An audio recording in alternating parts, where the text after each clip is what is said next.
this. Copy link. Link copied. How do I do it? Hang on. Sonny and share. Email, please. To myself.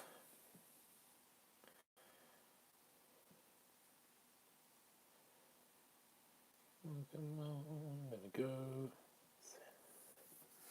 Marvellous. Right.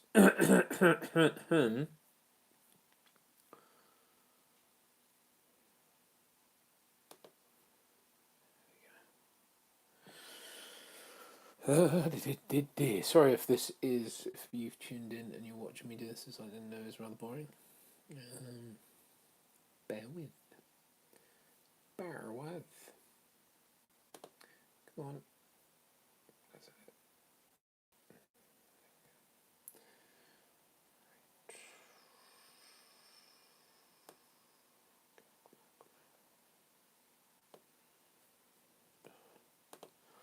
Thought boring. Why do you have to be so shite, you fucking heap of crap? Right, here we go then.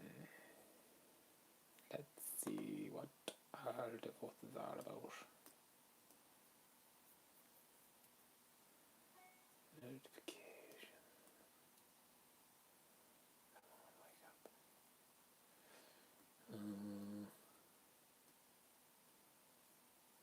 Wake up. Right. What are we saying? Text. Link. The link. And link. No.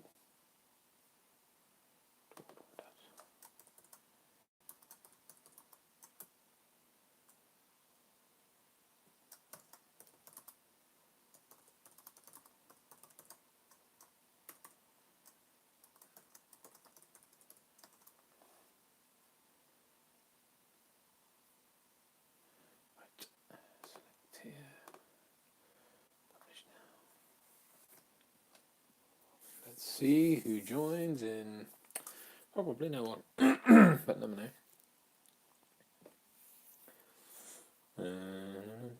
I'd assume this will tell me if someone signs in.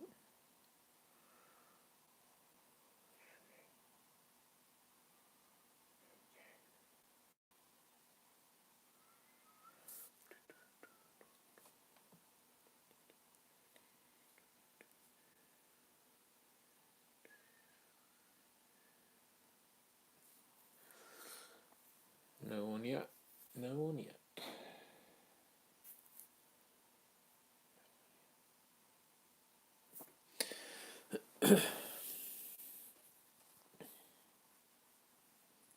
I've got two people. Hello. Who be ye? Three. Three is the magic number. Welcome. Hello. Who's there? Good evening, Mike. How you doing?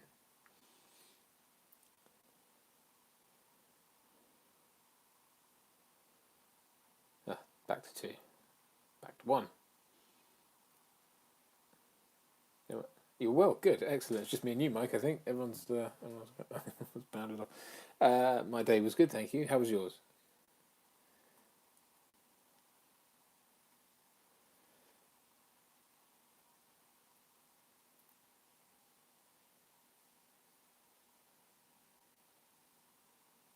Evening, Omar.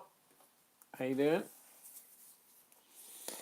You're a student in it summer, enough said. Yes, very true, very true. I remember those days. I don't remember those days, to be honest. When I was a student, I didn't really. I did engage in the student life a bit, but yeah, probably not. I don't know. I never really felt like I did properly embrace all that. So, but there we are. That was a while ago. Gosh, that was 10 years ago. I graduated, so pretty old. Any questions? I suppose I should ask. Any burning questions from anyone there? Don't hold back.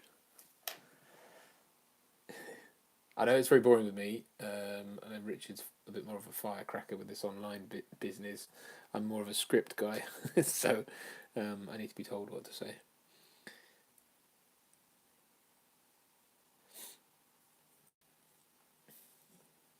Any cues that I can a? Oh, how's Richard's leg getting on? Will he be able to regraze? Very good point. Well, he's been slacking off on the old crowd, although he has been cycling recently. He told me he did the guided busway, which is a pretty long cycle ride around Cambridge the other day. So I think he's back to it. I think he's back to it, and he's doing very well. He survived Glastonbury without breaking anything. So I think he's back to fighting strength. Have I heard about Grace Jones? As in this business about her potentially having stormed Offset from Bond 25. I mean, I take that with a pinch of salt, to be honest with you. I don't think it doesn't really add up. I think if you're, I believe that people have said that she stormed Offset because she had a cameo and it wasn't big enough or something when she got there, so she stormed off. But I don't, to be honest.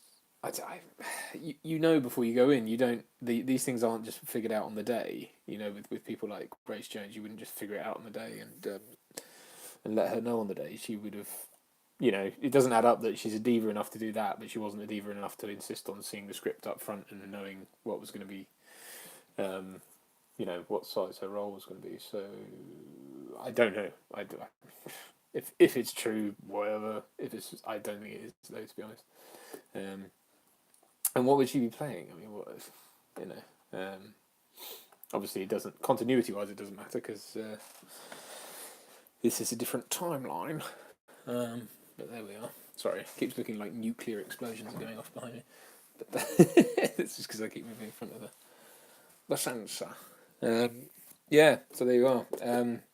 Saw some photos and bits from filming though the other day, and it's cool that they've got the Aston V8 back. It's pretty cool. Although it is starting to get a bit like I want to play with Timothy's toys now. You know what I mean? It's that kind of why would they do that? But anyway, award-winning actor. Yes, award-winning, multi-award-winning actor actually. Oh, so yeah. I believe I've won 3 now, which is the hat trick. I won. Yeah. Ooh. I won. I mean, it's really sweet and it's really lovely when people do that. It's kind of I won for a film I did called Kenneth years ago at Edinburgh. Back of the net, yeah, Jack and Akinori. Lot of partridge today, and then I won this one, and I won another festival years ago. So yeah, very lucky. Interested to hear your plans for future commentaries. I particularly enjoy when you cover a series of films. See the comparison between comparison. Why does the chat disappear? That's what I would like to know before I can finish reading it. I don't know. I'm so inept at using technology. There we go. That's cool. Plans for future commentaries. Plans for future commentaries are basically, we did Alien because it was kind of like, well, we did Alien, we did Aliens, we may as well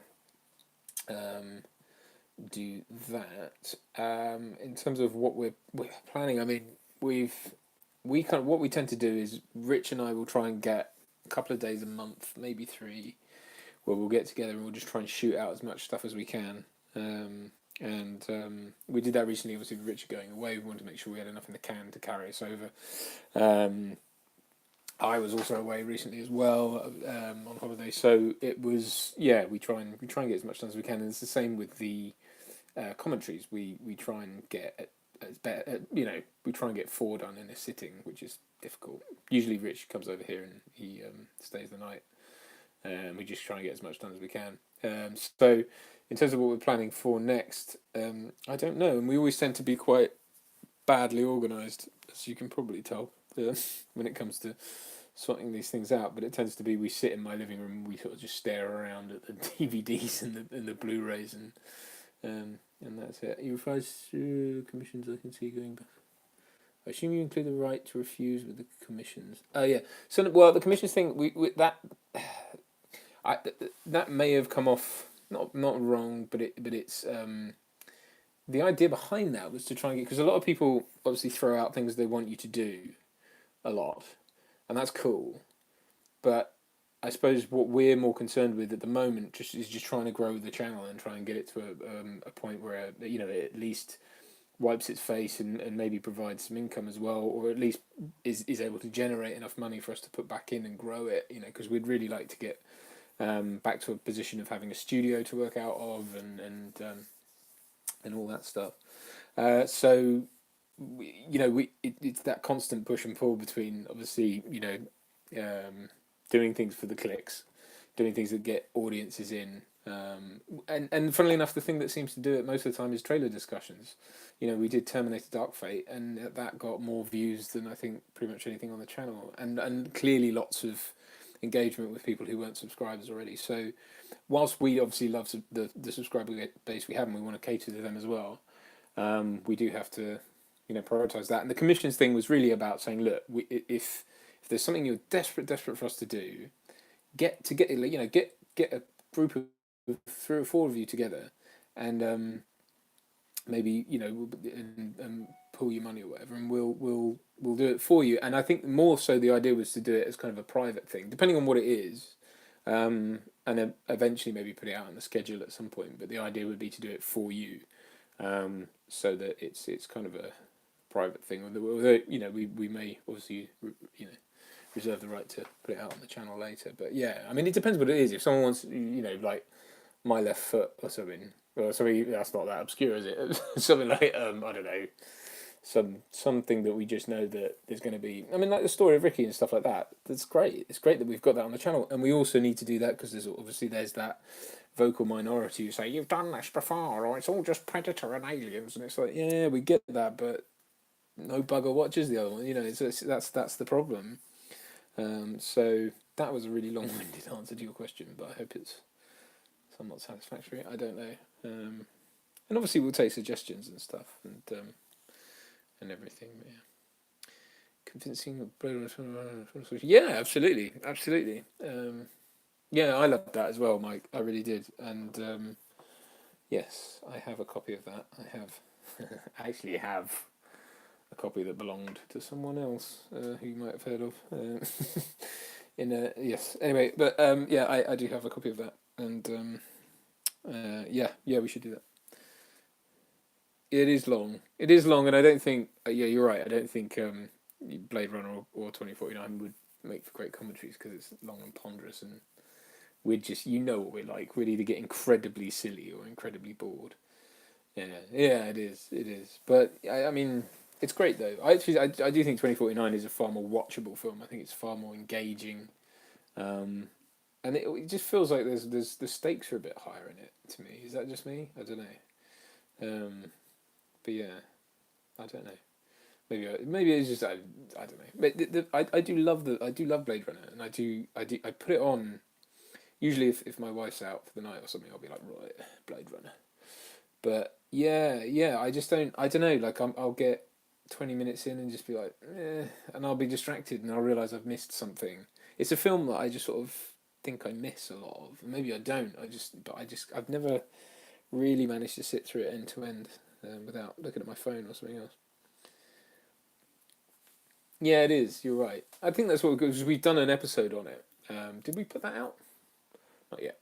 But it's up and it's ready to go. So yeah, Blade Runner will be discussed soon, and that was very much sort of the way we came down on it. Was that it's a weird thing that sort of it's the less than the sum of its parts. It's like there's so many wonderful. Every aspect of it is wonderful, and yet it doesn't add up to a particularly satisfying experience for me and for Richard as well. But it's that doesn't mean it's a bad film. It's a really weird one. It's one of those films you're just supposed to like. But yeah. Anyway, sorry about that. Sorry, by the way, about my horrible lighting here. I never thought that. Yeah. Okay. I think so. Yeah. I think it's possible to like 2049 if you didn't like the original. And actually, I think going into 2049, you probably know all that you need to know going into it about Blade Runner anyway. I mean, because it's all sort of common knowledge now for anyone who's got anything to do anyone who knows anything about film, it's like, you know what Blade Runner's about, you know what the conceit is, you know what the kind of the ambiguities are, and what you need to take into it, and so yeah, it's um, I think you can, yeah, I think you can. Yes. There you go.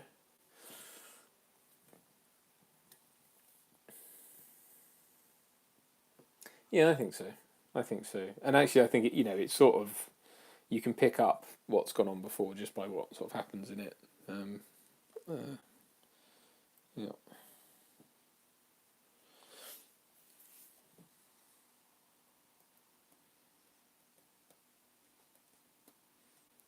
What would you guys actually? This is a question I should ask you. I should use you. Big fan. Any chance for coming to a Mortal Kombat movie? I've never seen it actually. Um, yeah, I've never seen. I don't think I've ever seen Mortal Kombat. No, I haven't. Um, maybe I'll. Yeah, I'll have to check it out. Maybe. Although that falls into the territory of our previous incarnation, shall we say? What other commentaries? Are there any commentaries you guys think we should do? You'd like to see us do? Doesn't matter if we've done them before. Obviously, I know we're covering old ground on a lot of stuff at the moment. That's just an unfortunate necessity in a way. But Jurassic Park. Yeah, I guess. Although we did that, we did an It Ain't Broke on Jurassic Park with Another Duncan, and I don't know. I'm lukewarm on that film. To have to do all five of them, five now. I don't know. Maybe, but it would be a lot of me and Richard going, ugh, I'm bored of dinosaurs. Yeah, early Tarantino. Yeah, very well. Yeah. Could do that. Reservoir Dogs. I'm a big Jackie Brown fan. I like Jackie Brown a lot. Is that early Tarantino? I don't know. What counts as early Tarantino? When does it, tell you what? Tell me when it stops. Dogs to Kill Bill. Okay. Yeah. Okay. Yeah. There's some good stuff in there, man. Yeah, definitely. I'm not a big Pulp Fiction guy. I never have been, and partly because I think I came at that at the wrong time, because I was like 10 when it came out or something. So I didn't really. I wasn't, I didn't really, I wouldn't have got it anyway. And so coming to it later in life after everyone had said how great it is was just, yeah, not so good. But there we are. But that's a good shout. That's a good shout. Does that include Kill Bill, or does that exclude?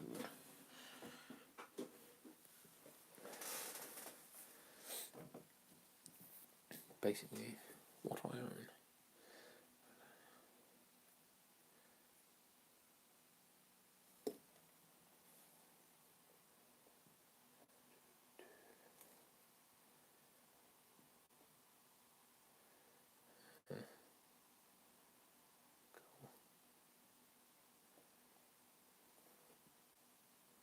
Yeah, I seem to end up missing stuff when it's on Netflix, and then but anytime we think of um,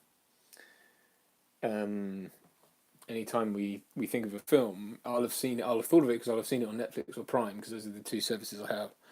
And I'll say that to Rich, and I'll be like, right, let's get it, let's watch it, blah, blah, blah, and then they'll have just taken it off. Every time, without fail, I go to find it and it's not there anymore. Pain in the arse. Another of my choices would be some of Michael Mann's stuff like Heat, Collateral. Yes. Yeah, it's very good. We did, I know we didn't, I did that with Oliver, didn't I? I had Manhunter, which is very good. What was that? The Abyss. Yeah, The Abyss has cropped up a lot, actually, Mike. It has, and there's an odd. I don't know what it is, but there seems to be a lot of sort of outcry for that at the moment. So maybe we should touch on that. But I think, to be honest, I think that would make a better It Ain't Broke than a commentary. I don't know. What do you think? Because I think it's a tough film to sort of talk over, and still waiting on the Blu-ray. Yes. Is there a True Lies Blu-ray now? Because that was the one that was waiting for ages as well. And I kind of went off the boil on it, but I'd love to see a True Lies Blu-ray. I'll turn this light off because it's not doing me any favours. None of this is doing me any favours. It's very unflattering lighting. Fifth Element. Yeah. That's a film I don't mind. I own it. I think I've only seen The Abyss one. A few drinks. Yeah.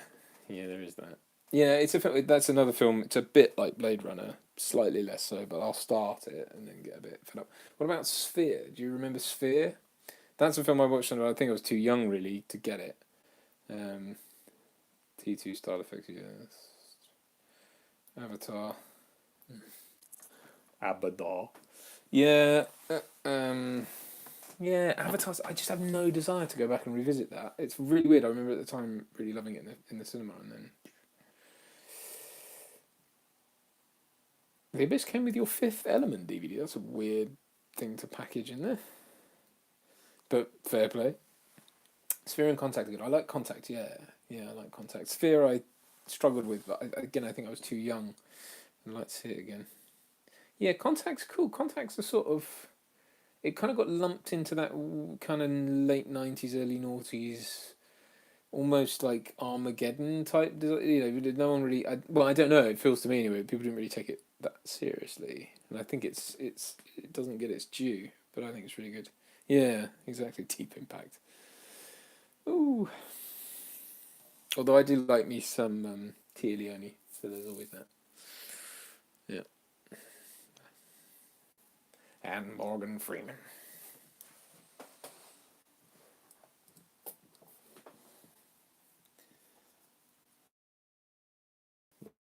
So The Abyss. What else? What other sort of films? I mean, obviously, there's to be quite honest, I either want to not do another fucking Predator or Terminator film ever again, or I want to just do them all and get them out of the way. Nice if The Mummy or Men in Black. Yeah, The Mummy's not a thing I've really got into. I don't think it appealed to me as a kid, and it doesn't really now. But people have asked for that, and we should do it. Because, in fact, we said we would do that. Someone... Who was it now? Steve. I think Steve. Is Steve his name? Sorry. It's bad. I've got a note down. Anyway, we said... Someone donated us $25, which was really kind, and we said we would do him a kind of commission. I said pick something, and one of them we were just going through them all. And we were like, oh god, what do we do out of this? He said like Fear and Loathing in Las Vegas and The Mummy and stuff like that. So we should do one of those. But The Mummy is not one that Rich and I are that familiar with. Men in Black, we obviously just did the It Ain't Broke on, but I suppose we could do a commentary on that. Might want a bit of distance between the two there. That's a good shout. Who else here likes Men in Black 3? Because I really like that. And it was on Prime, I think. I watched it. It's really good.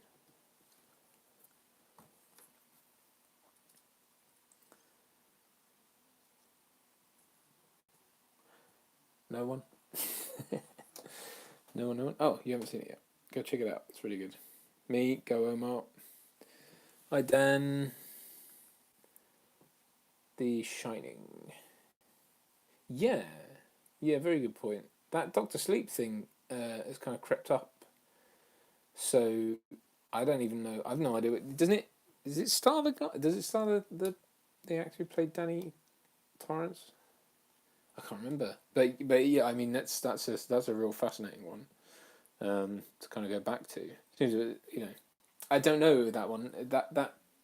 I don't want to just lump it in the category of lazy sequels to old properties anymore, because I think it could be more than that. Because it's an interesting one to revisit, because you think, well, why would you... I wouldn't have thought there was the sort of room for it to sort of approach that cynically. But then, I don't know. Shining book is really good, isn't it? I've read that. I've got that somewhere. The book is obviously, explores more in detail.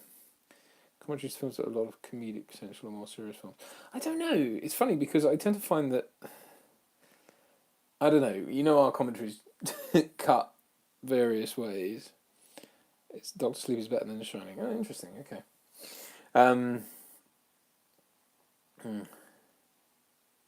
Stuff like American Beauty. Yeah.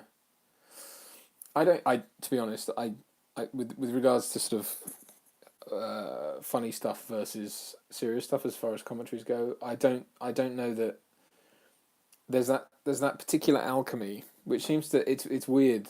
I think it's just the way Rich and I have kind of warped senses of humor, where it's like we can provide very funny. Well, we think we're funny, or we find ourselves funny, but we can provide those, and we try and mix that up with some insight and some serious chat, because obviously people don't just tune in for stupid voices and xenomorph holes, whatever the fuck that is. Um, but at the same time, you know, we do want to provide some levity, because I just think there's that USP element to what we do.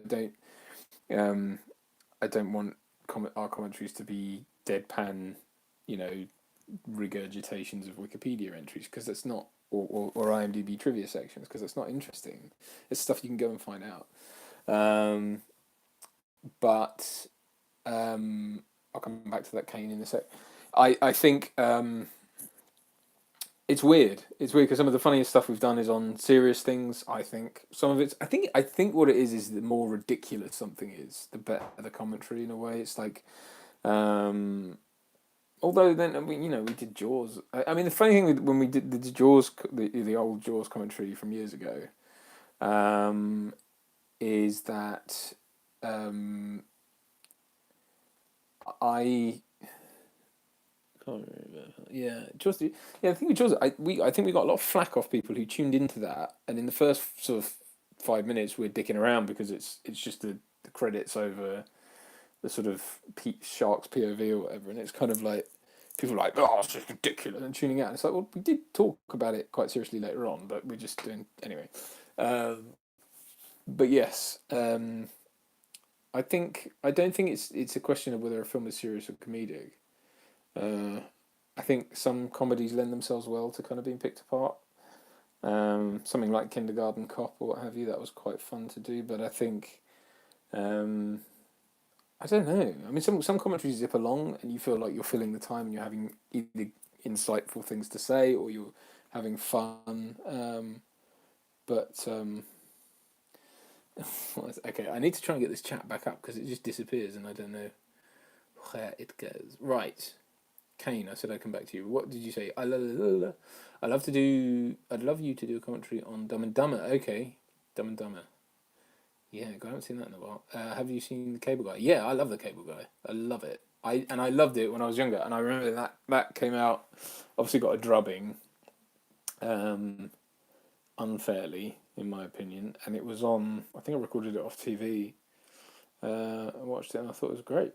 Really, really loved it. In fact, to this day, I still quote it. I still do. Like, I still, what is it? I'm just yanking your chain.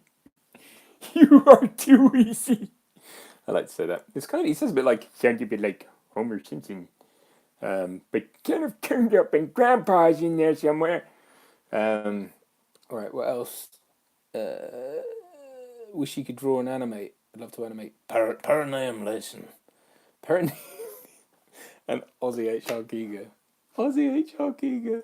What was that about? See, this is what I'm talking about. I don't even remember half this shit because the trouble is, obviously, we do that sort of stuff off the cuff, and it's because we're sat there being fed something, and either we know it too well, so we tend to take the piss, or we're just dicking around. And yeah, that whole perineum lotion. I don't even know where that came from. That was utterly bizarre. Utterly bizarre. But fun, let's be honest. Well, I think it was. How's the acting voiceover business going? Same old, same old. It can be a bitch at times. I'm not gonna lie. It's not an easy one. It's not an easy one. The life of a jobbing actor. That it is. No, it's I've got so much stuff that I'm waiting on. Let's put it that way. And one big thing that I'm just waiting. By its very nature, it's just going to take a very long time to get done. But I'm really, really hoping it's going to be, a good, something well received and kind of widely received, because it does. It should be. But we'll see. But yeah, it's very quiet at the moment for a lot of for me and for a lot of people. I think there's always people who still um, there's a lot of people who still work, but you know, I think the general things have slowed down. Still getting seen for stuff though. I went up for an Audi commercial recently. That would have been awesome money, but didn't get that. And I kind of I've been yanked around on a few things recently as well, which I'm not going to name names, but some quite big campaigns. One for actually for a film tie-in that I kind of got messed over, and less said about that the better. But yeah, but that's the nature of the business. You know, I had someone recently confirmed that they were going to basically renew an advert of mine, which was going to then bring with it money, and then they dragged their feet for weeks. Then finally confirmed they were going to do it, and then pulled the rug 24 hours later. Said, actually, no, we changed our minds. We're not doing it. And it's so hard to like plan anything because you think you're going to get a certain amount of money, and then even then they say yes, you're going to get the money, and then they go no, you're not going to get the money. Said Eddie as well. We're going to get the money. No, not going to. It's not going to happen. Fuck off. So that is that's acting, baby. But hey, I won an award. There's no cash money with that. What was it? Eddie Murphy. Eddie Murphy won that prize. He said, "Did there come with any cash, any money?" I said, "No." It should be called the surprise, and the surprise is you ain't getting any money. But there we are. But yeah, there's my wallet. There you go. It's got my name on it. That Limper Award, which was very sweet and really kind of them, and totally unexpected. Yeah, really nice. But yeah, it has its ups and downs, mate. And if you're waiting on an interview, and I feel your pain. That's pretty much all I do is look for interviews, if you like, auditions. I mean, my agent does, but I go to them, do the best I can, and then wait. And you never know where it's going to come from. That's the thing. It's usually at the time when you're kind of whatever you're focused on is not where the opportunity comes from at all, and it just seems to be a law of the universe. But there we are. I'm also doing a lot of other stuff. I do copywriting on the side, which I've just launched I've just put together a website actually advertising that. So, yeah, that was a very long-winded answer to your question. I'm bad at putting myself out there, so I would be a bad actor because you have to try a lot of stuff and not get it. Yes, that's true, but it doesn't quite work that way. It's funny, it's like people say that people always say there's a lot of rejection involved, and it's not. I don't think I've ever felt really rejected. I've been very lucky in that I feel like I've never had a bad review, which is perhaps dangerous. I've never, I do. It sounds very arrogant, and I don't mean it to, because I know I still have to work hard. I do work hard, and sometimes I struggle, but I do think I'm a good actor, and everyone I've worked with is always very happy with what I do. But the audition process is a is a funny one. It's not like you don't walk in the room, I mean, it's very rare you would walk into an audition room and for them to say there and then, "You're shit, get out." Or you'd get the vibe that sometimes you just don't, personalities don't work, or sometimes you're in the room and it's like they're not getting it. But then that's your job to say, "Well, hang on, sorry, what do you mean?" And because you do have to do that. But I think it's not really. I never really feel rejected when I don't get the job, because I know there's so much that's out of my control, and it's as much out of their control. And the amount of people you speak to, if you speak to any casting director or director worth their salt who's had any skin in the game, they'll tell you that they probably see countless actors who outact or better than a lot of the people who get the jobs, because they're just not right. They're not, for whatever reason, they're just not right for the role. And that's not something that anyone has any control over. Unfortunately, it's a look, or it's an attitude, or it can be anything. It can be you. I don't know. Like, it can be, and my teeth are too teethy. or whatever. There's just no rhyme or reason to it. It's just so you just can't feel rejected. You can't. What you do feel is frustration all the time. Is that you're putting your best in and you're doing the best you can, and hoping that something's going to come good from it all. But trying not to see it as an end goal, or having an end goal mentality, because that's dangerous too. Because you go, when I achieve X, I will be Y. So when I make it, I will be happy, and that's a very dangerous thing to do, because you're not defining. Firstly, you're not defining what making it really means, and even if you do, you are setting yourself a very you know very difficult thing to clear. And then if all your focus is on is that end goal, all the stuff in between you're going to miss, and you're not gonna take stock of where you are and what you're doing, and your successes that you have on the way. And that's a shame. You've got to kind of learn to love the process, even though it's a struggle at times. Right, I've got to go back through the chat now, because I don't know.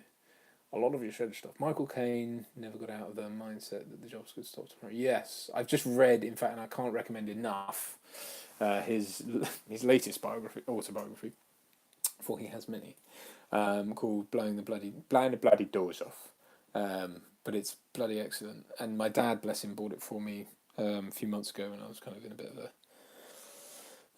bit of a slump, and yeah, it really helped me out. And it's wonderful, and it's great for anyone. I think anyone in a creative endeavor, but anyone in any endeavor really. It's a lot of it's applicable to life in general.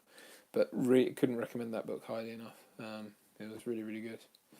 And yes, and he's absolutely right. You read it as well, Omar. Awesome. What did you think? Tell me what you thought. Dan, you bumped into Richard. Yes, he said. He said he bumped into you just after he got there. Did he? Did you have a beer with him? Should have done. Or a cider, if that's what you. Well, he's kind of. Well, I haven't, but he's got out of the. He's gone. He's moved. He's joined the rest of us hairy-chested men in Beer Town. I'm joking. Well, sort of hirsute. Amazing book. Yeah, man. Yeah, it's. I don't know. I mean, I suppose I come at it from someone I feel like I'm kind of in his boots in a way. I mean, I'm not, but you know what I mean. At least I have the connection that I am doing what he did, or trying to. No, I am doing it. I mustn't say trying. And so much of that book felt like it was written for me. Even though I know it wasn't. I've got no delusions there, but it hit home in a lot of ways. Made me cry in places. I was like, "Fuck, this is just." So spot on, so amazing. Yeah, definitely got to read that if you haven't. I was about to recommend the autobiography, The Elephant to Hollywood. Really sure how much. Yeah. Whose biography is that? The Elephant to Hollywood. Oh, is that? Sorry, Michael Caine. Right, okay, Elephant and Castle.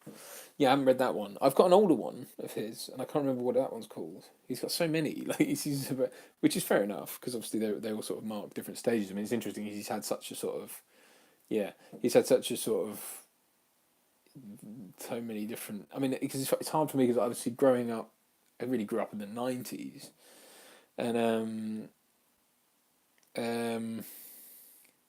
yeah, I wasn't really aware of Michael Caine's kind of various, the sort of acts of his career, if you like. Certainly, the first act of his career I wasn't around for, so I was just thought he's this old actor who's been working all this time, but of course, he very much changed in that time.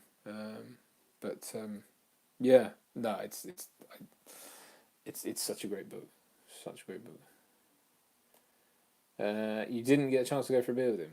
Oh, dude. We are going to definitely do a meet.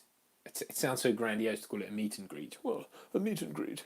Well, we'll come and see. But what Rich and I are planning to do is potentially go, possibly see a film at the Prince Charles or something in that vicinity, or maybe not even do that, and just go and haul up in a pub somewhere in central London, and anyone who wants to come along can come along.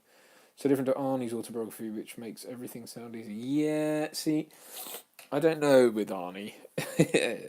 He's such a sort of. He is a crafter of stories. I think he is someone who. He put it this way. He made his way to where he is in a very different way to Michael Caine. Obviously, bodybuilding aside, but he. I don't believe he's an actor. He's a movie star. In fact, I know he's not an actor. He's a movie star, and he would say that too. I think that's really what he means when he says, to be an actor, because his whole an overachiever. Of course, he does. I mean, his whole raison d'être was he wanted to be the highest paid actor, and that's a very different thing from wanting to just be a successful actor. I think. I think he's not really into acting. He's into stardom and being in the movies, which is fine. I mean, look, there's a bit of that in all of us, I think, but all of us actors. But yeah, I don't think his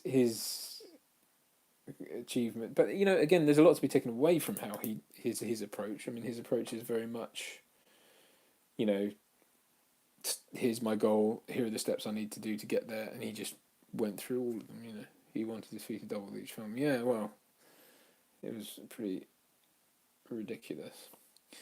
Acting was but I think he was a success before he got anywhere near acting. I mean, he had parlayed his bodybuilding winnings into real estate.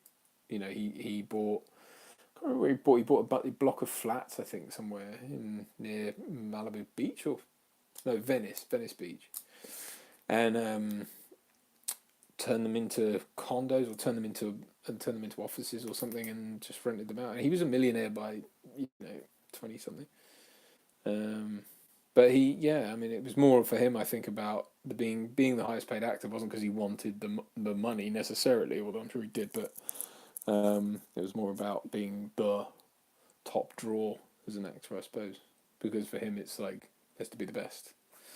But I do think that's a bit of a skewed, warped way of thinking of what the best is, in a weird way. I mean, we define our own success. What's successful for me, isn't it? There's some people who hound us on YouTube, and I don't care, but I only bring them up to say this is that there's one guy who keeps going around calling Richard a paedophile PE teacher. Not sure where he gets that from, and me a failed actor. And it's like, look, if I let you define what I consider failure and success, then I have no business doing anything. Yeah, I'm right. Yeah, well, I think he's ego driven, isn't he? I mean, he is and he isn't. I think he's someone who has a conscience. Yeah. What? Um, he's I don't know. I mean, I got all the love in the world for Arnold. I respect him hugely, and I think he's enigmatic, but yeah, I agree. I think he's changed a lot. Yeah, you're right. I mean, it's funny because we were talking about this. I guess in the Predator thing we put out recently, but it was kind of like the whole get to the chopper thing. He refused for years to do that because he saw it was beneath him, and now he just can't stop him. Every time he walks out, he goes, "Get to the chopper," and everyone goes, and it's like, what? Like, what? I don't understand that quote as being a thing. I mean, it's funny and everything, I guess, but I'm a bit fed up with it. But he is no Trump. That's true. He's no Trump. He's no fan of Trump either, which is funny. They have little spats every now and again, don't they, on Twitter, like children. But yeah, the whole get to the chopper thing is like, I don't get that because there's so many other. I mean, it is a very quotable movie, I suppose, but that's a weird one, given all the one-liners that are spattered throughout it. He's a bit of a Trump when it comes to touchy. Yeah. I don't know with Arnie. I don't know what he's in a bit of a weird place right now, as far as certainly in terms of acting. But oh, I see what you mean. Yes, that's true. That is true.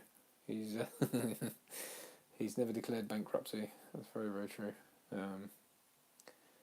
But then Schwarzenegger I suppose has had businesses and various things, but I suppose he's never really. I don't know. It's not like he's done Schwarzenegger toffee, like all the stupid crap Trump seems to try, and like Trump steaks. Really, you've got to have your name on a steak. And in England, that means like a fart steak, right? Um, Moon for a commentary. Yeah, Richard would do Moon, definitely. He loves that film. Um, more than his own children, if he had children. No, he loves that film a lot. And I have tried to sit down and watch it and failed a couple of times. And it's not because I think it's bad or anything, it's just I've not been in the mindset, I think, to sit and watch it. Um, and But yeah, I think the Moon will happen for sure. But in fact, we've tried to do it a bunch of times. Scanner Darkly, no, I've not seen that. I mean, I've seen bits of it, but I've not actually seen it. It's a very, very weird. It was on TV years ago, and I tried to sort of watch it, and I found it very hard to watch. But I came into it in the middle, so maybe that's not the best way to approach it. It's very hard to. It's a crazy film, but it's really cool. So we talked about doing Fear and Loathing in Las Vegas as well, and that's another film I haven't really seen. I've only seen bits of, but it's slow. Yeah, yeah. It's funny. I mean, I just don't know with commentaries. It's yeah. Do you enjoy the way internet is so important for everything now? Like you mentioned, random haters just leaving views and stuff. What do you mean? Do I? Yeah, well, I'll bring that back up. Do you enjoy the way the internet is so important for everything now? I do and I don't. I do find it very frustrating. Certainly, as an actor, I find it a bit. Everyone's like, "Oh, you've got to be on social media now. Everything's on social media," and it's like that has led a lot of actors to bullshit. That's what we do, but a lot of actors totally make crap up, and I obviously just by the nature of things. I have a lot of friends, and I follow a lot of people who are actors, and most of them aren't. Most of the ones, certainly the ones I've worked with on decent stuff, just keep their head down and do the work and don't scream and shout about it. But there are so many people. There's loads of people out there who go out and take pictures of themselves on sets and post it all over the place, and it's like those are the people who don't get asked back because they're so stupid. They'll go and make friends with all the the producers and the directors, and they'll add them on Facebook, and then they'll see them with pictures. And it's like well, you can't do that. That's not the done thing. You don't do that. Not getting the job because they don't have enough followers on Twitter. Yeah, I've heard of that as well. It's not happened to me. Well, I've certainly not been asked the question. Maybe I didn't get in the room in the first place because my Twitter following is meager at best. But I've heard of that. But then I don't know. I don't know on what film that would. That would probably have to be on something pretty pony in the first place. To be honest, it'd have to be on the kind of actors you're talking about.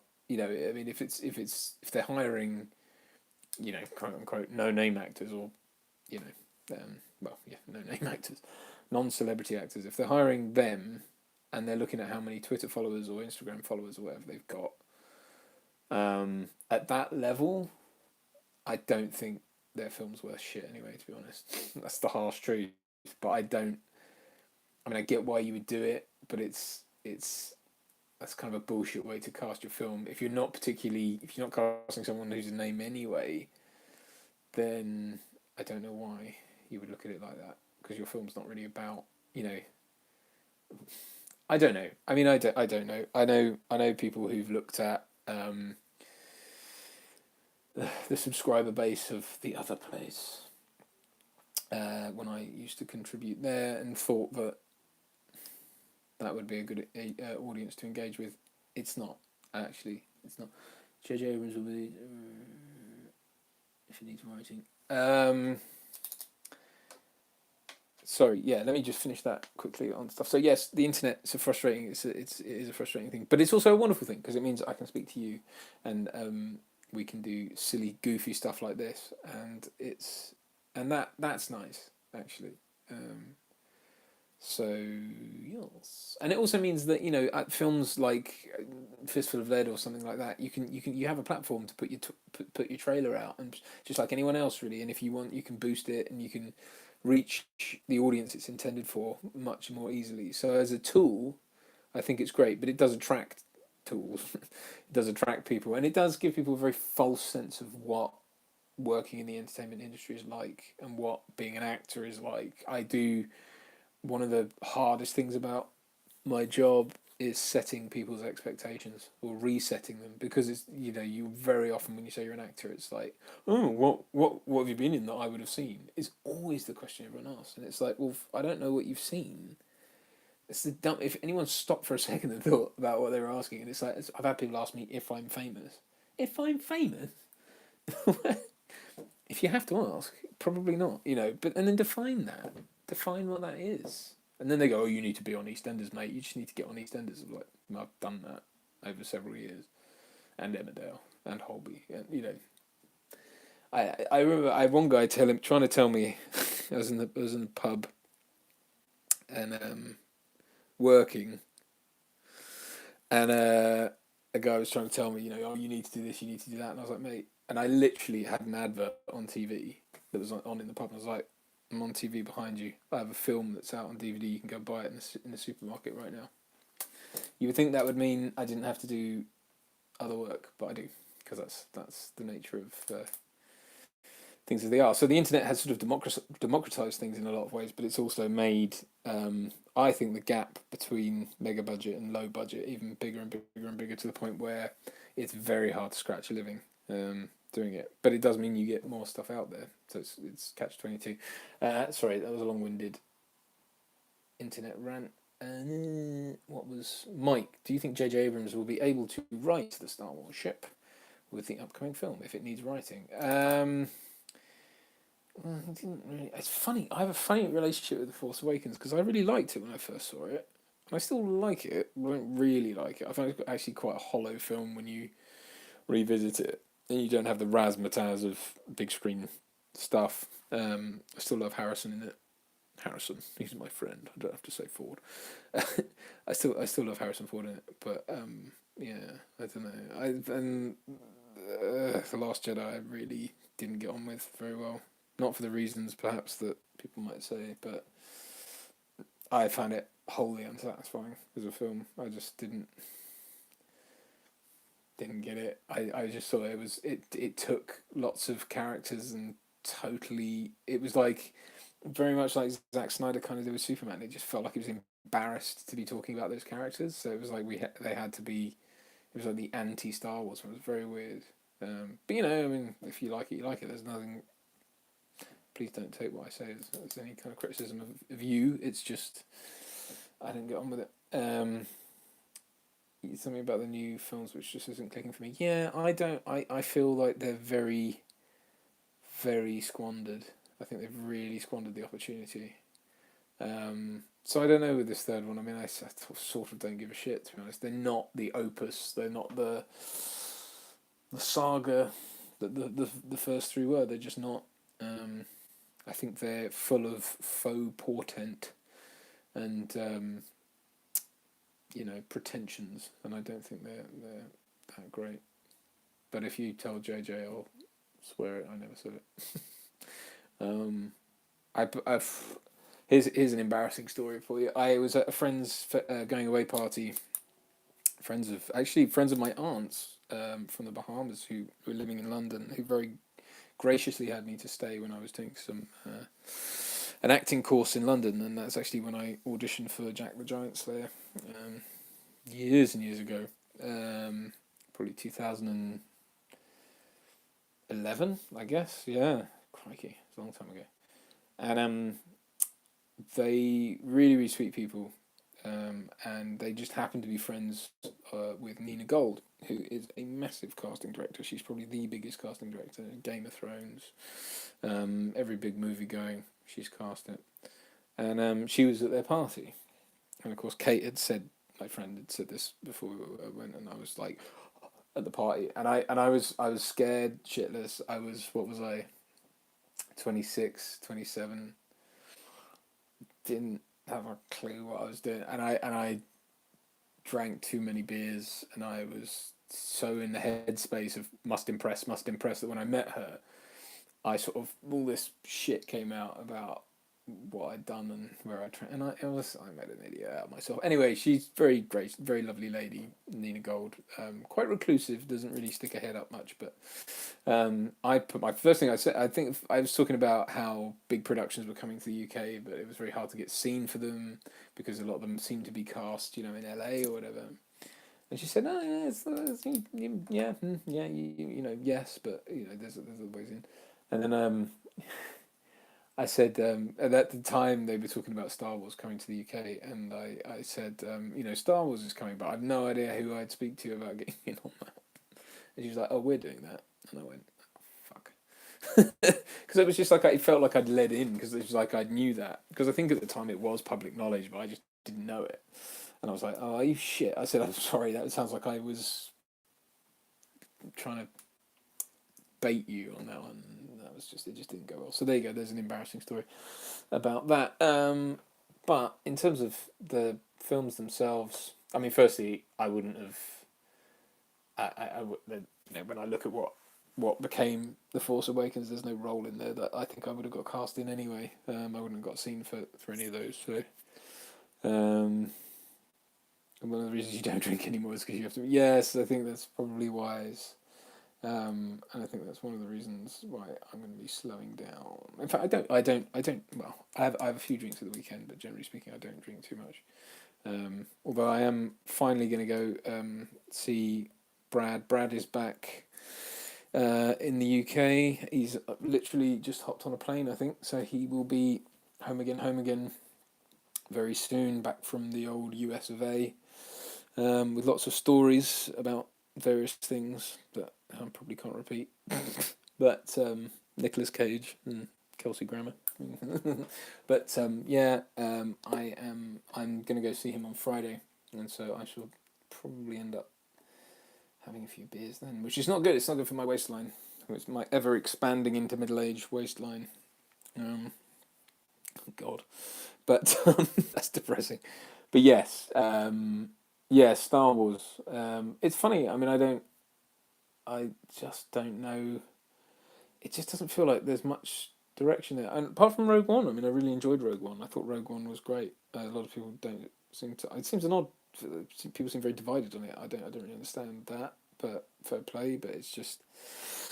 I just sort of enjoyed it really. I thought it was a good end-to-end film. I think it's interesting. And actually, do you know what? I think what made it work was the fact that the writer's hands were tied. They couldn't write it as something that was going to lead into anything else other than A New Hope or Star Wars.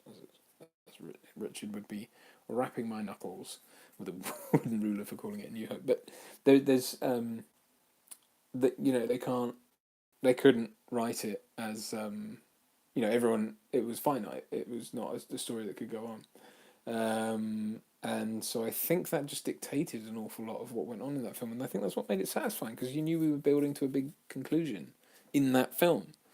You weren't trying to set up a bunch of other stuff, but it's it is what it is, I guess. Never. So the setting up of Ender sequels seems to have gone in from. Yes, I know, because everyone wants a franchise.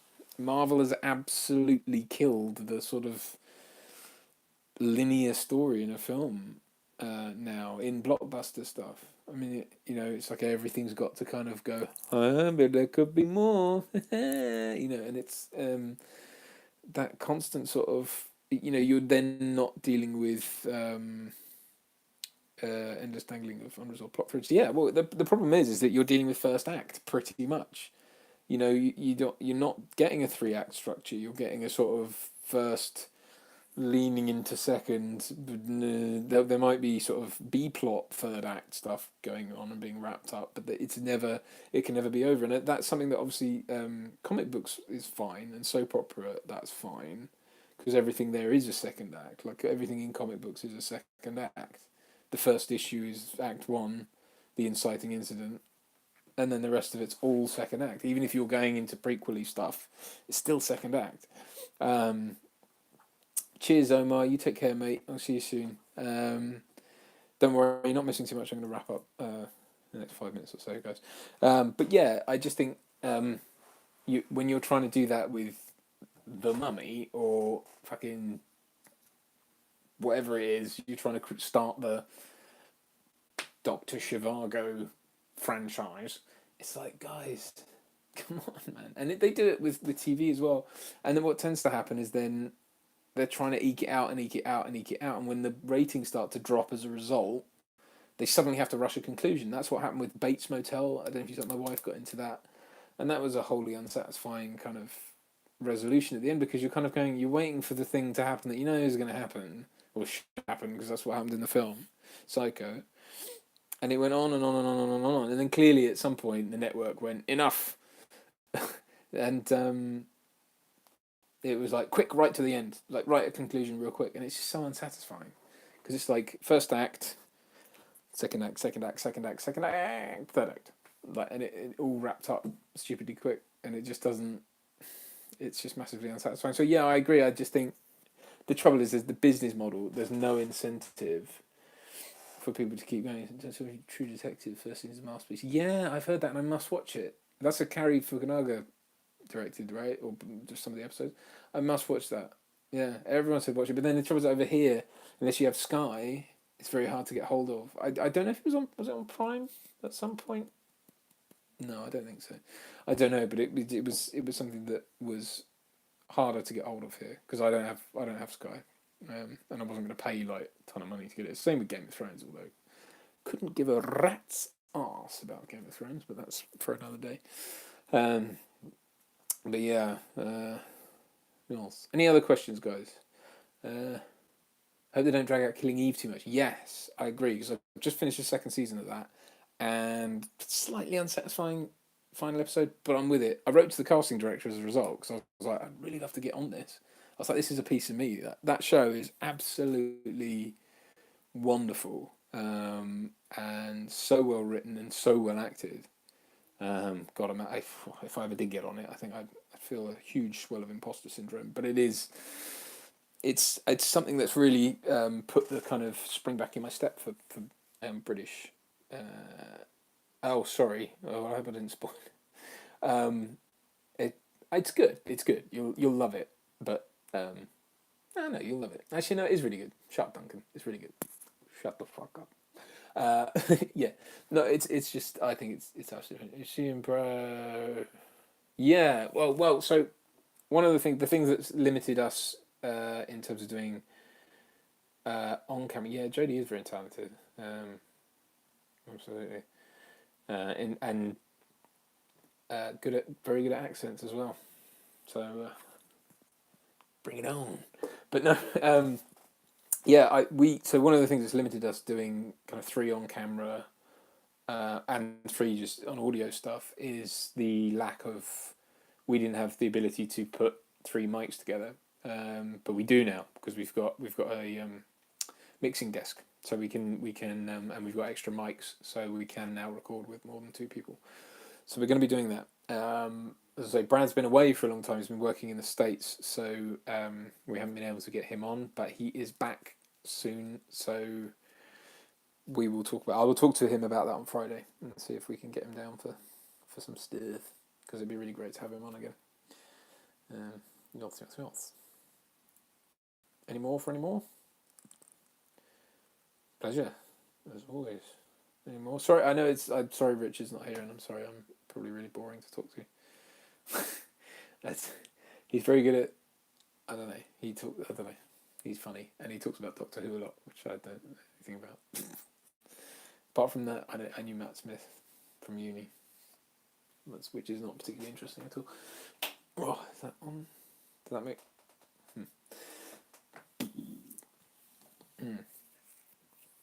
Any old iron? Any more questions? Any questions about acting, movies, set work? Thank you, Chris. Thank you very much. You love me. You really love me. I had to give a speech for that, and that was a bit weird. I'm just not very good at that sort of stuff. I don't know. There's an assumption that all actors are very good at just standing up and talking to people. What's the biggest production I've been a part of? I went through so I went through a period back in sort of 2011, 2012 of working on big stuff. Dark Shadows being the first one, and then Snow White and the Huntsman I did because it was a chance to get trained up. They were looking at the time for people who could come in and not be extras, but be sort of demi stuntmen, and by demi I mean very demi, like not really stuntmen, but people they could essentially sort of give enough training to that they could put you in slightly hazardous situations and not get sued, basically. The main attraction to that was it was good pay, and I got trained up. I got some training. You know, I got to do sword fight training and stunt training and falls and all that sort of stuff. And so that was really the incentive there. And the that was a big production, and that was fun to work on, and to kind of see it end to end and kind of work with all the stunt crew, and because I was on that pretty much throughout the entire production. In fact, I was there through the beginning to reshoots, I think, which was over the course of a good few months, like 3 or 4 months, on and off. I mean, not all the time, but and that was hard work, and it wasn't particularly glamorous in terms of, it was hard. It was like 4 a.m. starts to 10 or 8 p.m. finishes, and doing that round was really hard work. And I mean, you can see me in it. Actually, you can see me in a couple of places. There's a bit. I think probably the most prominent part is when it doesn't make sense because like there's a shot of me firing a trebuchet, and it's intercut. That it wouldn't make sense with when you. But anyway, when the dwarfs sneak into the castle, they go behind a guard, and that's me. I was basically one of Charlize Theron's guards, but I was put in lots of places. Anyway, long story. That was a big production, and then I literally jumped from that to Skyfall. I'd come out of the Bond stage, and my friend Darren, my mate Darren, Darren Harper, actually, is his name. Lovely guy, very good actor. He was in a film called Mirrors, actually, with Kiefer Sutherland, and he had a really prominent scene with Kiefer. I don't know how many of you have seen that film, but there's a bit where Kiefer goes to a house and he's trying to find out about what's the girl's Anna Essica. That's right, because he says it about 500 fucking times. Yeah, that was a horror film. Yeah, where Kate Smart rips herself apart. That's rhymes, but it's pretty great. But yeah, he's going Anna Essica about 5 million times. But Darren's the guy who goes to me. Anyway, my mate Darren, he was a peasant in Snow White, and so I'd come out of Bond in my sort of MI6 in a suit, basically. End up standing around chatting to him in his sort of sack, which at that point, we'd gone through the summer and he was fine, although he was getting stuff thrown on him and all that. But then, bless him, going into sort of October, November time, and that was pretty miserable, I think. But he got a little close up in the film, so that's cool. So yeah, so that was then. Then I did Skyfall for a few days, and then in a tiny little thing, and then I went on, which is in the film, and then I went on to 2 Days in the Smoke, which was a more prominent role, but smaller film. And yeah, and Maleficent was quite a big thing. So yeah, but those I guess are the four. Oh, and Edge of Tomorrow, I was in on that. So those were quite big, but small roles and not not stuff I can't really do anymore because it's borderline extra really, and I can't do extra work. Not extra, and I wouldn't want to anyway. It's quite soul destroying. So yeah. Not that if you're into, I mean, if you're in any way into, I think if you want to find out what being on a set is like, that's a good way to do it. Because you can just get in there. And I gave this advice to my cousin, bless him, who's sort of toying with acting, although he's not 100% sure. But I said to him, get on set, be an extra, don't tell people about it, like I am right now. But don't. There's that awful temptation to go, well, I'm just on set with fucking Ridley Scott and whoever. And it's like, mate, you're an extra. Don't tell people like that. So I said, but go on. If you go on and just sort of get your action, get your your your first position, your action, your end position, do all the things you got to do, find your marks, and then do a performance, because you'll get an idea of what it's like acting on a big film set. But don't try and go around telling everyone you're an actor. Just keep your head down, do the work, get paid, which is a great thing. Get paid to be on a set, and that's that. And that's really what you should take away from it. But the trouble is, if you sit around telling everyone you're an actor and it's not so much about what they think of you, though that is a factor, but it's also about how you feel about it at the end of the day, because you're not. This isn't. This not really acting.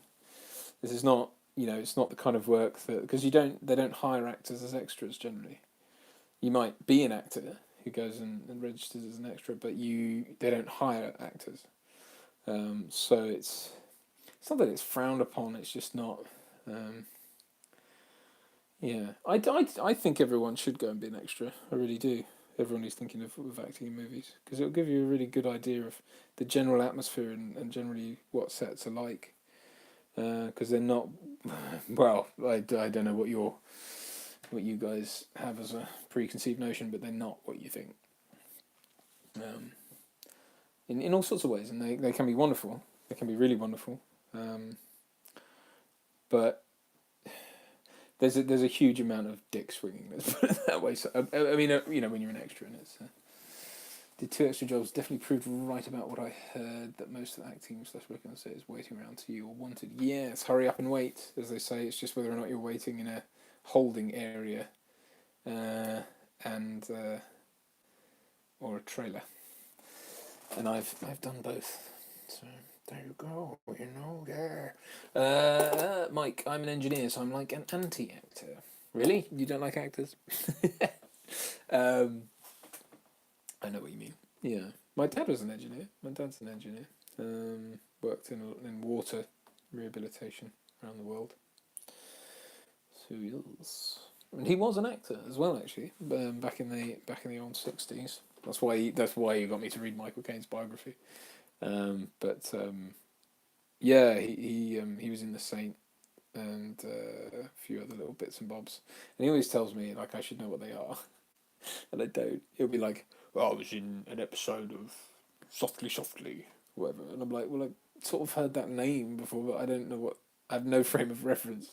Sorry." Like, he's like, "You don't know who Gregory Martin is or whatever," and I'm like, "No, who was that? He was the lead in Jopty Blokey Blokes," and I'm like, "Don't know what that is. No idea." Sorry, why would I? He sort of acts like I was around anyway, which is hilarious. I think Christian Bale was shouting at. No, he was shouting at the DP, wasn't he? I think he wasn't. Whoever that was. Yeah. What sort of engineer are you then, Mike? What do you do? What do you do? What do you got? Whose question did I miss? Someone's question. Dan asked me, have I mentioned When Dumpling Farm?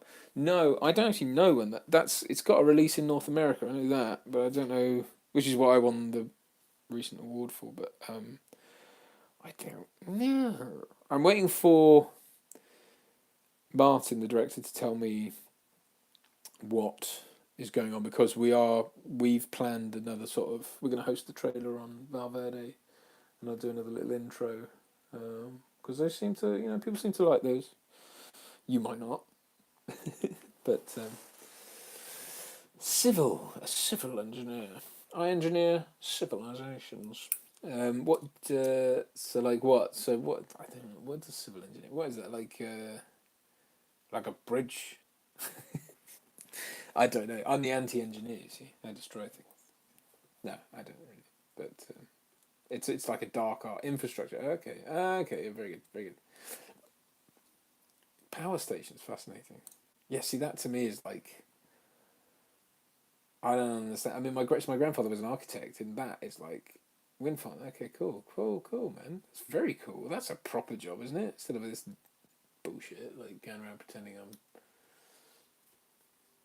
whoever. I mean, I like that to me is just like how you start from here's an field, and now it's going to be this crazy structure, or it's going to have all this. I mean, that's like witchcraft to me. You're a witch. Mike. Yeah. Um, that's fascinating, mate. That's wonderful. More power to you. That's good. So you shouldn't say you're boring. That's not boring. Anyone who says that's boring, uh, Hinkley Point C. I don't know what that is. Is that a wind farm? I'm sure my wife could tell you that I can generate my own wind farm from home. That's a fart joke. Yeah. Oh, nuclear power station. Okay, very good, very good. Oh, nice. Okay. Do you think that's? We can go off into the reeds here a bit, but do you think nuclear power is good, clean energy? Do you think it's the way to go?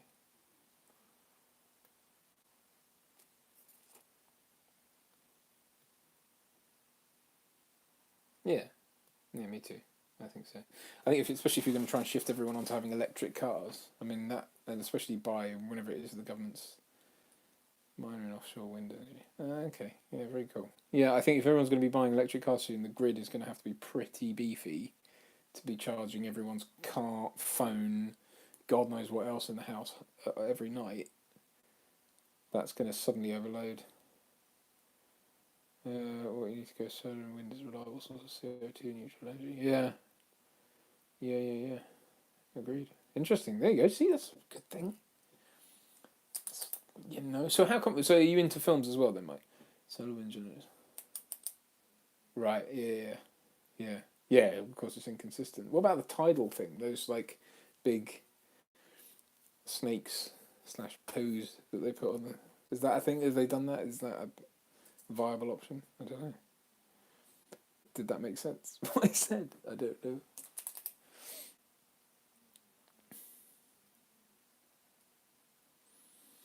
Tide poos. I'm talking about that. Tidal isn't commercially proven yet. Okay, cool. Yeah, fair enough. Fair enough. Though you would think tides obviously are consistent, but I suppose it's just how much environmental impact. Okay, fair enough. Fair enough. Very interesting. There you go. See, we went from talking about Star Wars to tidal. Yeah, yeah. There you go. It's a message for everyone. Has anyone else got any more questions? Oceans. Yeah. Fair enough. Yeah, we've got to look after them, mate. That's important. Although sometimes I think the focus is in the wrong place. But don't get me on a politics rant. You're not going to do it. You're not going to do it. Any more questions? Any more questions for the Valverde?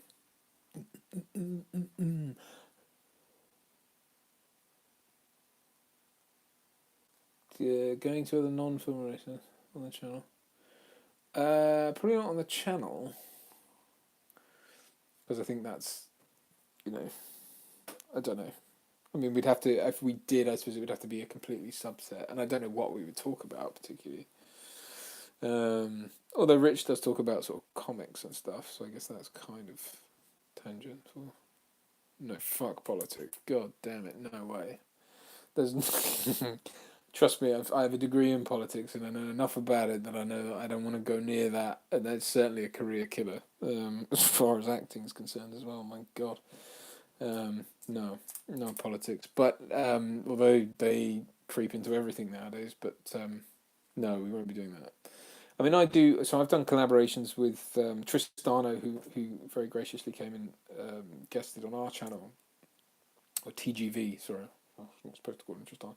TGV from the Urban Gentry. He came on and did a couple of episodes with us, and I do a lot of stuff with him.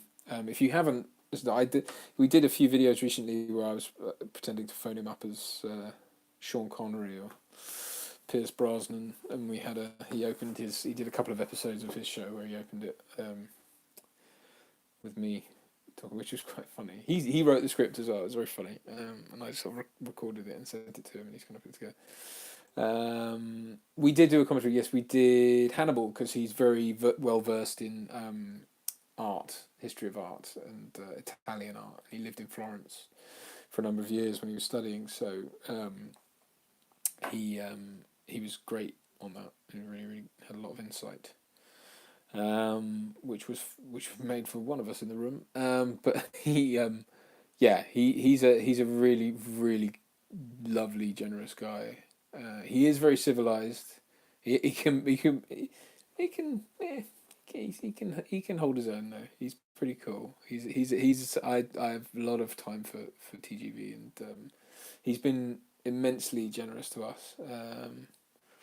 And yeah, I just really appreciate his support and his.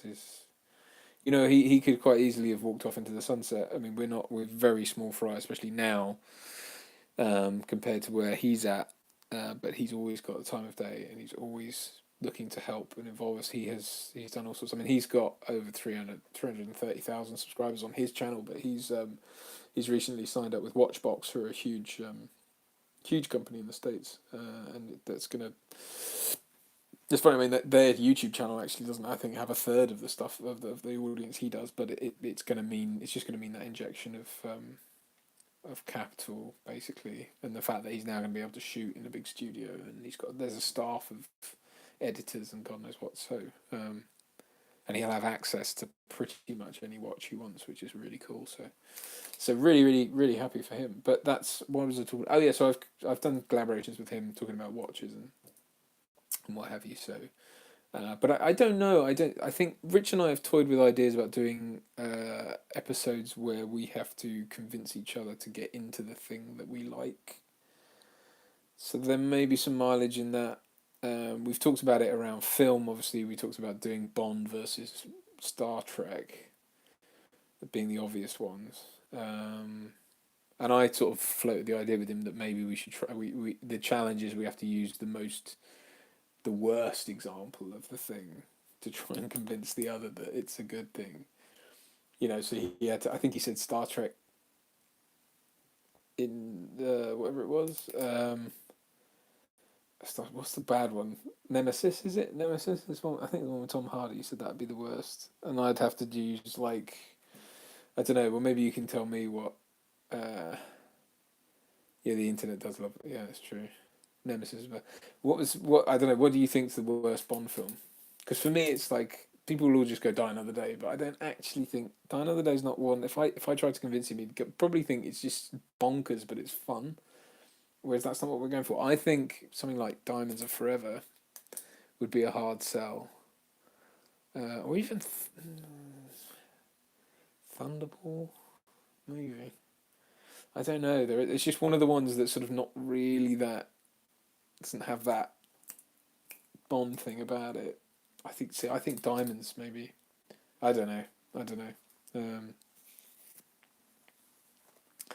It's a tough one, or you have to use the first one of each respective series. So he'd have to use Star Trek motion picture, and I'd have to use Doctor No. I don't know. We're toying with that idea, but I don't think. I mean, for me personally, I don't really want to talk about James Bond. I don't know. I don't want to be known as that guy, but full body acting. With full body acting, coming to the video game world rather than just voice acting, would you be interested in that? Things going away before I could read it. Rather than just recommend watching the making of the video of The Last of Us. Yeah, well, what can I say about that? Can't say too much about that right now, but I have a toe in that pond, shall we say? Not mocap, something else entirely.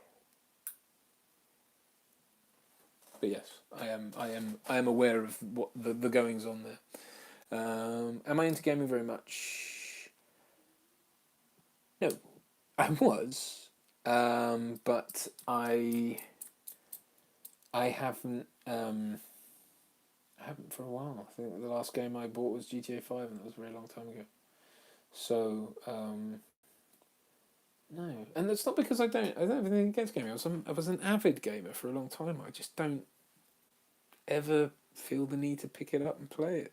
That's not to say that I never will. I mean, I do still enjoy it. Maybe I should, but it ain't broke on video games, especially narrative-driven games. The Last of Us. Yeah, yeah, yeah. Absolutely, I'd be totally up for that.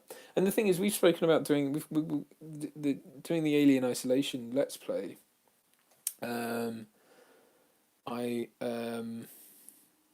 used to it's hard to get into games. Yeah, I don't have hours of time when I can sit down and play, which is what it takes, you know. And I'm less inclined to. I'm more. I spend most of my day working on something or another, you know, and setting things. And I mean, it's funny how long just trying to set everything up on YouTube takes, and then I'm either, excuse me, I'm either doing copywriting or I'm writing to casting directors or I'm doing one of my other 5 jobs. I just don't have time, so yeah, it's difficult. It's difficult, but we talked about doing a let's play for Alien Isolation. I think there's a Nostromo DLC or whatever it is, and we're gonna probably do that. And I want to get back into it a bit, but I'd be up for doing that. Although I have Alien Isolation, and I did start playing it out of a bit like getting it out. Yeah, no, I sort of enjoyed it, but it felt a bit more like an alien simulator than an actual game. But that might be just because I'm an impatient arse. I don't know. I don't know. But just I mean, we've covered off stuff about um, turning video games into films, and you know our stance on that. It doesn't work, basically. Oh, do you know what I did play recently though? Actually, but I mean it's not new, but I started playing Max Payne 3 again because I was for some reason just suddenly got obsessed with Max Payne. Because I saw some guy did a really cool YouTube. I'll have to use the word. There's no way around it. He did he did a series of retrospectives on the Max Payne series, and they were really good. And I went, oh, I love these. And I have the first 2 somewhere, but I really wanted to dig out Max Payne 2 because I loved that game. I remember getting into that. I was like 17, 18 when that came out, and I was like, I couldn't put it down. I think I played through it so many times, and I absolutely loved that game. And I like Max Payne 3 as well, but that's the only one I could find, so I ended up playing that. That's a boring story, isn't it? But I enjoyed it. I wasn't too bad either.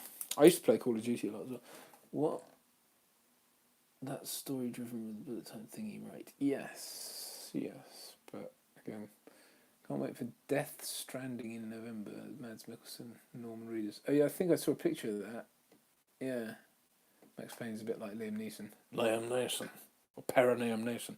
Yes, he kind of is. He kind of is. I think the trouble with Max Payne is they made that Mark Wahlberg film, which had fuck all to do with Max Payne.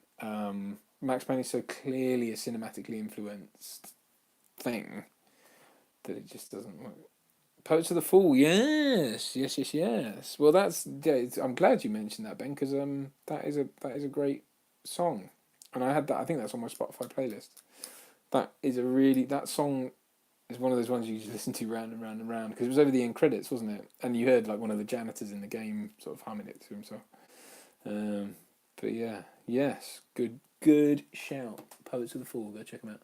Alan Wake, yeah, I remember getting jazzed about that when they talked about it, and then it got really shit reviews, didn't it, or something? Because I can't remember what the premise of that was, but it seemed quite next gen at the time. I don't know when that came out. Excuse me. Sorry. Dune should be interesting. Dune, yes. Dune is not a thing I know too well. Have you seen Arrival? Arrival's the Amy Adams thing, yeah? I did see that. Wasn't really into it, if I'm honest. It's not to say it's bad, but it's just, it didn't grab me. I mean, it was fine. It was good. It was good. I shouldn't say that. It was good, and I could see where it was good. It just didn't have anything in it that really, it didn't have that extra layer of oh, this is really, for me. But that's just subjective. But I thought it was it's a good film, obviously, but digging the hole. Right. Unless, have you guys got any more to add? I think. Okay. All right. Yeah, maybe.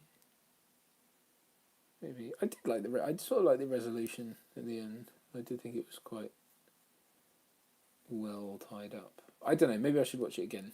Maybe I should watch it again. Yeah. Give it a fair shake. I think I watched it when I was home alone one time, and that's never a good idea. Sicario, no, I haven't seen Sicario. And Sicario 2 is on Netflix, which drives me up the wall. Let's sing a theme. It drives me up the wall because I'm like, the Sicario 2 is there, I can watch it right now, but I haven't seen the first one, and I have to see the first one, but that's not on there. First Contact story is really fascinating. Yeah, I think they're quite interesting. That's sort of come and gone, isn't it? As a sort of, it's funny how those sorts of things, like like these sort of glut of certain things, and then it goes away. It's very average compared to Sicario. Why do they put that on? That is frustrating because I can't watch it unless it's on something else. But yeah, the 90s. I mean, it's funny because I just think we went. I suppose we are still going through phases of stuff being, popular. But I do think that, like I've said before, I just think the mid-budget film disappearing has meant that very little new stuff gets done. Everyone's chasing their tail, and I think that's a shame. It's a shame for interesting stuff. Yeah, yeah. Netflix tend to pop things on like briefly and get rid of them again. 90s was your decade, Mike. Yeah, me too. Really. I mean, I was born in '84, but don't remember a damn thing about the '80s really. Apart from Batman, I remember Batman came out, but that was '89, so it's kind of not really. Stargate Contact, Deep Impact, Independence Day. Yes. Yeah, there was this sort of obsession towards the end. I mean, it's quite sad, really. In a way, there was this obsession towards the end of '90s with the end of the world, and then 9/11 happened, and it was kind of like, oh shit, maybe we shouldn't be so flippant and cavalier about the world coming to an end. Even though I know the world didn't come to an end, but you know what I mean. That sort of thing suddenly became very real. And then cinema since I think is sort of had to be quite serious and real, and to its detriment in a way, although it's brought us great things as well. So there you go. But yeah, any more for any more?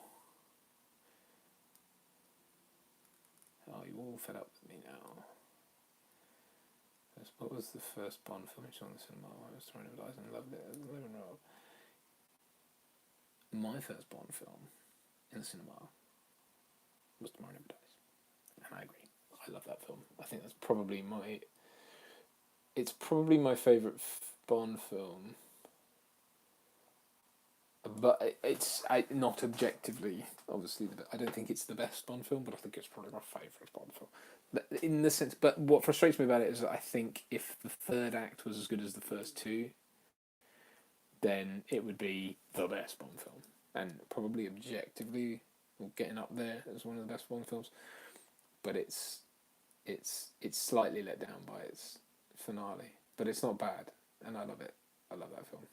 Yeah, I remember that. Whoa thing. No, yeah, no Goldeneye. I didn't get to see Goldeneye in the cinema. Goldeneye though really ignited my kind of interest in James Bond because I remember being at the video store and I wanted to rent RoboCop 2, and my dad was like, fuck off with that. It's like he wouldn't hear of it. My dad has this real aversion to RoboCop for some reason. He thinks it's ridiculous.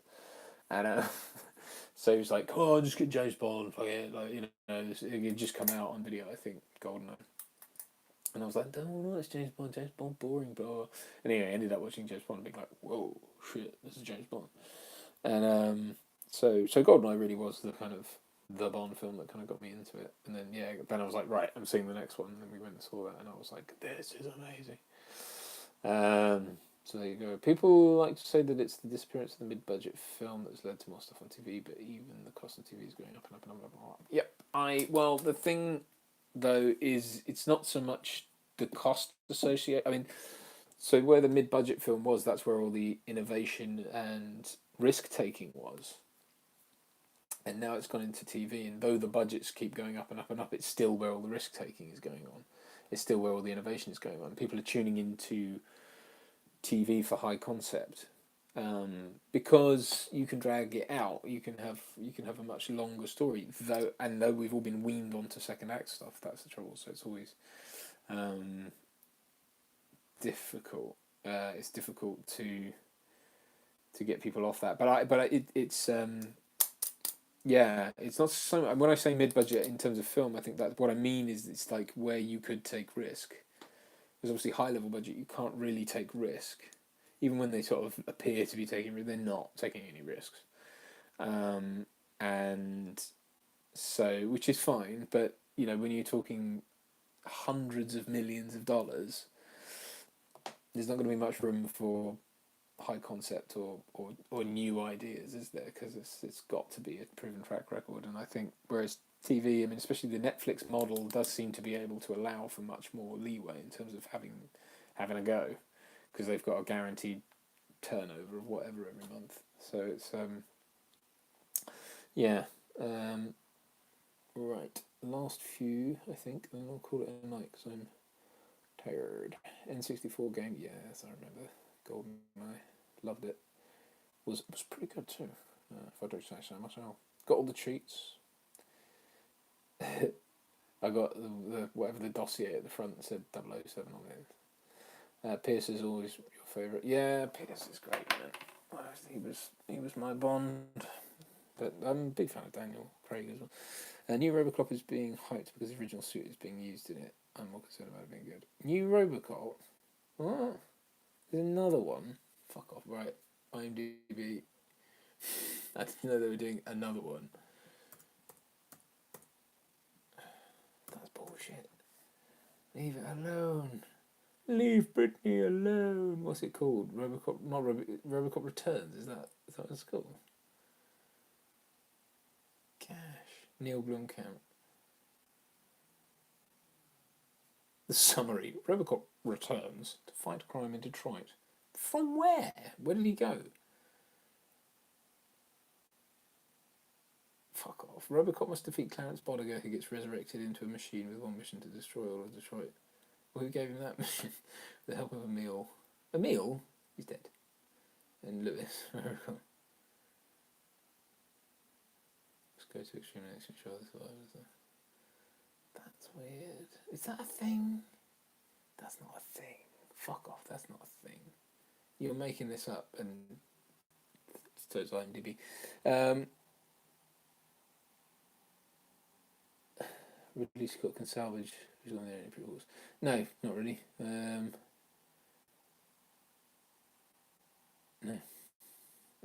I don't know. I just think he's gone the wrong. I mean, don't get me wrong. Like, I do get. There's some interesting stuff in there. The whole kind of Ozymandias thing that David's doing, and that he thinks it's Byron and it's actually Shelley, and that means he's insane. But it's also it's a bit on the nose though that he's sort of quoting the Ozymandias thing, because he's saying that he is a. I know it's a commentary on the kind of kings, and that this time inevitably destroys everything you build. So it's like, what's the fucking point? Yeah, but is this a vehicle to say that with? No, I don't think so. It's a fucking alien film, and I'm fed up of finding out how the alien got its hump or whatever. It's like, gives a shit. I don't care what the story behind the alien's bum crack is. It's like, it's really not interesting to me. I just think we need to put it down, or find something interesting to say with it. But this ain't it, in my honest opinion. So the sequel isn't. Are they doing the sequel? I thought that kind of got kicked to the curb. Force Awakens teacher Yeah, I mean, I don't know. I mean, it's like, well, that's what but that's what Cameron said of Covenant. He was like, I don't like the idea of building up characters and having an audience invest in characters who get, killed off right at the end. Which is kind of what happens in Covenant, and it's like, yeah, I kind of agree with that because it's like, I don't know. It's like, what do we? The only character we now have left is David, and he's the villain, and he's not a particularly compelling one, and I don't know. Yeah, I, and then how's it gonna conclude? It's like, then I left my donut ship on LV-426 away. It's like, it's got to end that way, hasn't it? So it's gonna be, and it's all been sort of. I know the first, like, Prometheus was supposed to be a direct prequel. That's why it has all that stuff in it, and then they tried to write around it to get out of doing that, so they could have a franchise. And it's like, fuck's sake, dude. And then big mess because it's not interesting to. I mean, here's something I will say for them is, as I've said before, it's not interesting to focus on the creature. And like I said with Predator, as soon as you make that the focus of your film, it all falls apart because it's just very clever design. It's not there's not there's not a story to be built up around it. It's just it's got its own internal logic and it's compelling, but it's like it's not enough for a film. Neither is the Alien. So to their credit, they have tried to do something else. They've tried to look at another thing, but I think they've gone far off into the reeds of like, let's talk about man and what it is to be human, but literally talk about that. I mean, it's kind of one thing for sci-fi to examine the human condition, but to literally sort of say, what are we and how were we created? And then actually give the answer to that question seems a bit redundant in an Alien film, frankly. But I get the point now is that we're saying that the aliens are the kind of the. Are they supposed to represent time in the kind of Ozymandias type thing? I don't know. I just do not know. Covenant had so many plot threads that I really didn't like. Yes, me either. Umbrasure, says Matthew Parker. Well, on that note, I think I'm going to call it a night because I need to go to bed because I got an early start tomorrow. But thank you all for joining me and listening to my inane ramblings that hopefully weren't too boring. I know I've gone on a bit longer than I was going to, but there we are. I hope this is good for you guys. But let me just wrap up by saying we firstly owe you all a massive apology in terms of being our inabilities to keep up with the demand for like mailbag and the hangout and everything, because those very quickly became albatrosses around our neck, not because we didn't like doing them, but they were just very hard to arrange, whereas all the other stuff we do, Rich and I can get in a room and do them. Those things were very hard to sort of schedule around that. And so we'd end up sort of recording them separately on phones, and then I had to edit them together, and they were a pain in the ass to edit because there was all sorts of. I had to like fit in the text, but anyway, and I have a very rudimentary way of editing. So I apologise for that because I think we've let you down in certain areas on that. But I hope this is a good way to kind of meld the two. It's something that both Rich and I can just jump on and do quite easily. And I hope it kind of adds a bit of value for you guys. Cheers, Mike. Thank you very much, mate.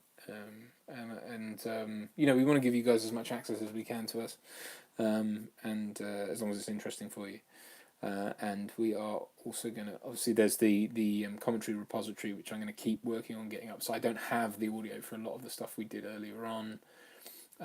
But I can get it, so I'm gonna be compiling all of that. So it will all end up there, and certainly all the stuff we get done going forward goes on there as soon as it's done. I'm basically just going to upload it straight away, and so you'll have access to everything as soon as it's recorded, pretty much.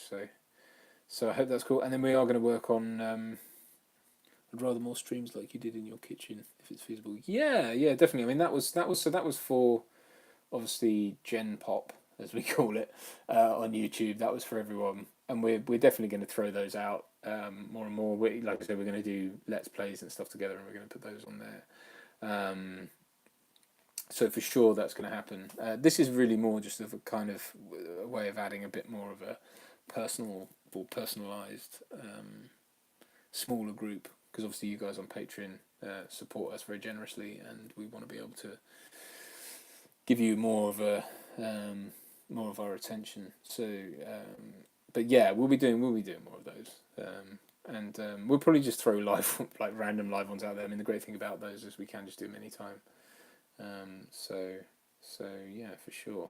But we also appreciate, you guys probably have questions you want answered or whatever. And we're also thinking of adding stuff in Patreon to do with merchandise as well, because obviously we have Redbubble set up, so we're trying to just think of a way that we can integrate that into a tier where you guys can get sent free merch, and it's just all a bit of a weird way around the way we'd have to do it with Redbubble. But things like if we were going to do like signed things, we'd have to buy it off Redbubble, get it sent to us, do that, and then send it out again, which I know sounds relatively easy, but it depends how many people you're doing that for, and obviously then posting it and stuff is a bit of a nightmare. But these are all things we're just going to have to do. It's just at the moment we're a two-man band, so it's kind of we just need to get to a point where we can get more people involved. Although we're not a two-man band, that's not true at all. We have obviously the wonderful Ellie, the wonderful Angelo, people helping us out and working behind the scenes to kind of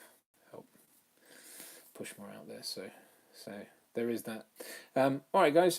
Well, I'm going to call it a night. Thank you so much for watching. Thank you so much for your questions and for listening. Good night, Matthew. And yeah, we'll do this again. We'll do this again soon. We may even do this again before the end of the month, because I want to try and get as many of these in as we can. And I'll try and get one in with Rich as well as soon as we can. So cheers, Ben. You take care, mate. All right, guys. All the very best. Thanks again. And when I figure out how to stop broadcasting out. All right. You will take care.